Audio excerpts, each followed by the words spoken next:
All right, so last week we had the smallest peep into the future with Fable 5 being available for just 3 days before the US government shut it down. So if you aren't aware of this already, it's super important to understand in terms of the world of AI and what's going on as rapidly governments are essentially nationalizing AI companies. No one could have ever seen this coming. It's kind of the equivalent in a bizarre way of the US government back, 20, 30 years ago, turning around to Google and saying, hey, hold on a second, we own Gmail, or we're locking down Gmail because we feel like it's too powerful to be released upon the world. And in essence, that's what happened with Anthropic and Fable 5. So crazy to think that after a couple of days, it was locked down and everybody globally now doesn't have it, especially when we think about how early we are in the world of AI adoption. I mean, if this is just like the super early stages, where are we going to be in 5-10 years time? Absolutely insane, the control that governments will have over AI. And then when we think about it, the movement of people towards certain countries to be able to access these tools is clearly something that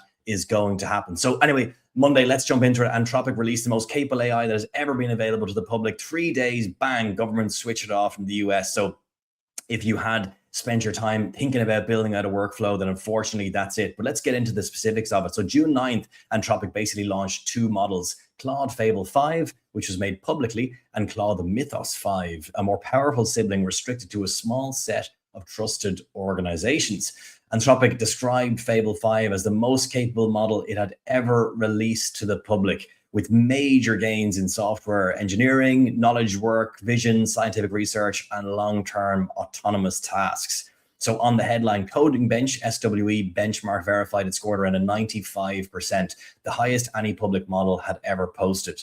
So 3 days later, June 12th, at 5:21 Eastern time, Anthropic received a letter from the US Commerce Department, a directive essentially suspending all access to Fable 5 and Mythos 5 for all foreign nationals, whether in or outside the US, including Anthropic's own foreign national employees. So citing national security concerns. Obviously, Anthropic are not able to police that. So therefore, bang, it's all gone. So now, because there's no clean way to wall it off, basically that's it. So now what we're left with is the other Claude models, 4.8 Opus, Sonnet 4.6, and Haiku, which stayed offline and unaffected, but the flagship is gone. It's actually quite funny when you go into Claude now and you can see Fable 5. They're still teasing us with it. They're showing us it's there, but we're not getting access as mere plebs out there in the public.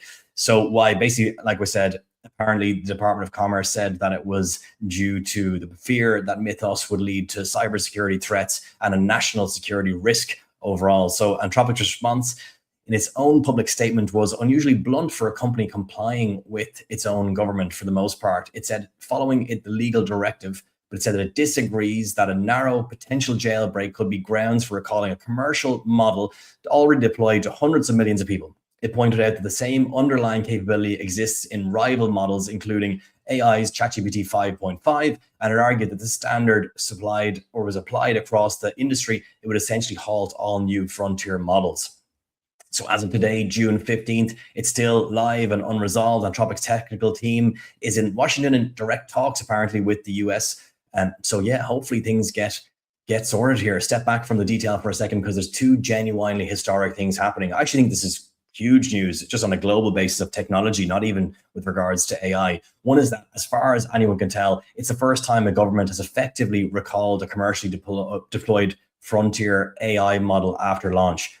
That's totally brand new, totally brand new. The second is basically number two, under the same directive, a license is now reportedly required to export or re-export or even domestically transfer Anthropic's models. So that's the language of arms control, believe it or not. It's the same usage of language if you're exporting arms. So that's how the governments now treat these tools essentially as strategic weapons. So what does this mean for you and I? So forget about the geopolitics for a moment and let's kind of make it personal. Like if your income, your side project, your job demanded a specific task, this model, and then imagine you got trained on that, it could vanish. That's the fascinating kind of crazy thing here. The lesson is that the only thing you can really rely upon is knowing what's happening the moment it happens, and the person who heard about this and basically adapted to it. So really this reminds us why it's so vital to have kind of multi-tool exposure over time. It's not plausible nowadays to just become beholden to one single tool, and then especially obviously one of the layers within that tool. So yeah, super vital to expose yourself to all fronts. All right, let's keep moving forward. So Apple just put Claude on every iPhone. Here's the whiplash news. It's the same week that the government pulled the most powerful model.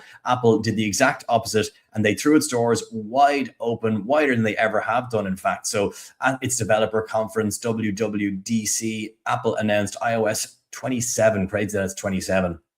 The headline, AI change. Siri is no longer the only AI on your phone. A new extension system lets you choose between Claude, Gemini, or other third-party models as an assistant to your phone routes questions to. So basically replacement of Siri. The back end is going to be potentially delivered by whichever system you decide. So you pick it in settings, just like choosing a default browser. One tap and Claude is answering, for example. So for builders, the bigger news is the foundation models framework. So any iOS app can now tap directly into Claude, Gemini, or Apple's own device model through one native interface. No wiring each time as a separate device, basically. So for smaller developers under roughly 1 million people in revenue, that cloud AI access is free. So no API bill. So amazing. Strategically, Apple has decided it doesn't need to win the model race. It just needs to be the layer everything routes through. So that's fascinating. Apple are now becoming the layer that everybody has to go through to get to the tools in the back end. So the toll booth, essentially, not the racer. And the scale is absolutely staggering, given the broad kind of breadth and width of Apple's client base. Roughly 1.5 billion active iPhone users, with these models one tap away from each one of these tools this coming autumn or this coming fall. So the single biggest distribution event these models have ever had. And sit with a contrast for a second. One model gets banned by the government on Monday's timeline. The entire category equally gets handed 1.5 billion new front doors. So I'm thinking of the number of people that haven't started using Claude, haven't started using ChatGPT. I mean, it might seem absurd to you and I because we're in it, we're thinking about it, but there's so many people out there. It's same as crypto. You talk to people, if you're in the crypto space and you talk to others, I mean, they're bamboozled by it. So this is the excitement within this, but at the same time, it's fascinating to observe the macro standpoint of governments locking down these tools. So if you build AI products to your iOS 27 developer program, and that free tier for small developers materially lowers your cost of building, worth looking at absolutely this week. And if you train or consult, how do I get a real AI on my phone, just became a one-tap answer, which makes your demos and onboarding a lot easier. But notice the meta point here. The opportunity also only exists for people who heard about it. So same as theme one, opposite direction. All right, so tech layoffs continue due to AI supposedly, but I think this is potentially counterintuitive news. I think there's going to be a lot of opportunity opening up. And if you're building something on your own, I mean, there's a world of opportunity to do AI installation into companies. All right, so 123,000 tech layoffs this year with AI given as the reading. So straight numbers, no spin. Supposedly, US tech companies have announced over 123,000 job cuts so far in 2026. May alone saw more than 38,000, the worst single month for the sector since August 2024. For the third consecutive month, AI was listed as the leading reason accounting for 40% of May's cuts. Because the honest caveat is not all of these are AI cuts by any stretch. Meta cut 8,000 roles, pouring billions into AI infrastructure. A real argument exists that AI efficiency is a cleaner story to investors than we simply overhired. A company restructuring around AI looks particularly visionary, with kind of just cost cutting looks, arguably weak. So we have to think about that in that sense. So connected to the rest of this kind of news, what we're talking about and what we're going through. So the job market is repricing around AI capability, but that capability is changing weekly. The model that justifies cutting your role this quarter could equally be banned next quarter. So it could be repriced or redeployed. The companies that are betting on wholesale changes are arguably at a risk point. So this is why it's really, really vital to make sure that you're getting that exposure to multiple different tools. All right, ChatGPT crosses 1 billion users monthly. Crazy, crazy stuff. So ChatGPT is reportedly past the 1 billion active user mark. So not just signups, that's genuinely active every day, 1 billion people. So for perspective, Instagram took about 6 years to reach 1 billion. ChatGPT launched at the end of November 2022, but let's be honest, were any of us using it until last year? I mean, unlikely there was very many. I'm just being candid. We're all probably in the same boat. Under 4 years, arguably the fastest consumer product that ever has been, ultimately. So why does this matter to us? Well, it tells you the room you're in has basically changed. AI is far from a niche tool that you need to justify anymore. Your clients, your colleagues, your boss, your friends are all using it. The default question really is kind of, should we use AI, or why are we not getting more from it at this point? So that's quietly actually a massive gift. So 1 billion casual users means 1 billion people using these tools, probably very badly, probably essentially as a Google search replacement with mediocre results, giving up, blaming the tool, whatever, saying it's still early stages, it's developing, it's having amnesia, all of these kind of things. The person who can show up and actually get the tools to generate value has crazy, crazy potential in any organization. So the sales motion for AI training, consulting, content has totally flipped. You're not converting skeptics by any stretch. You're upgrading frustrated users in essence. You already already use ChatGPT.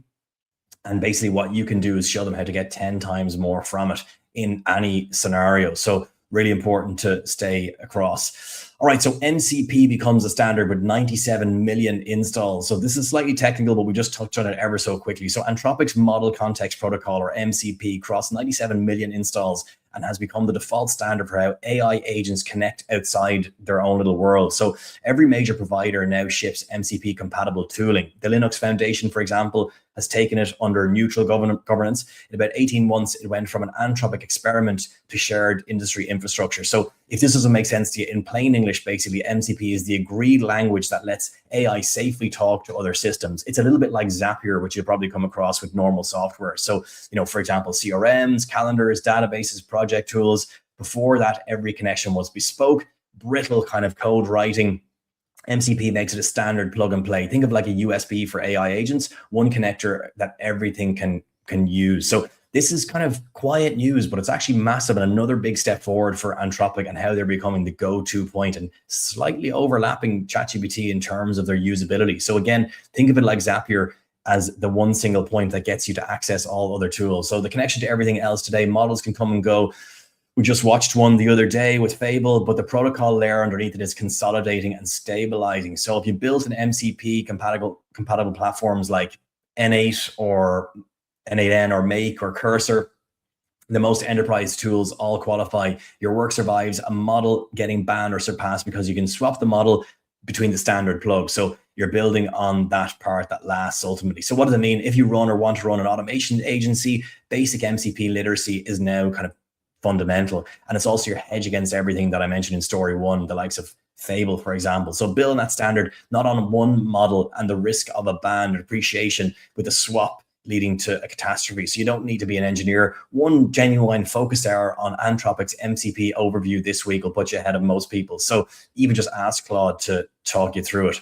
All right, so let's kind of look back on the week that's gone and the weekend. The most powerful public model launch was banned within inside 3 days. Apple put AI one tap away from 1.5 billion phones coming this fall. 123,000 jobs were cut by AI, and ChatGPT hit 1 billion users. And the connected infrastructure underneath it all became a quiet, settled standard. So there's a ton happening in an environment that's moving very fast. Mastering one single tool is a trap. So really make sure that you're getting that exposure. This is not kind of motivation. This is like literacy. This is AI literacy, and so vital. So the best public AI model on earth lasted 3 days, proof that in 2026, a durable skill isn't mastering a tool. It's staying current and basically on the top of the news, what's happening and abreast of engaging with these tools and making sure that you're spending one little percentage of your day, 1 5-minute period, whatever that percentage is, learning about these tools.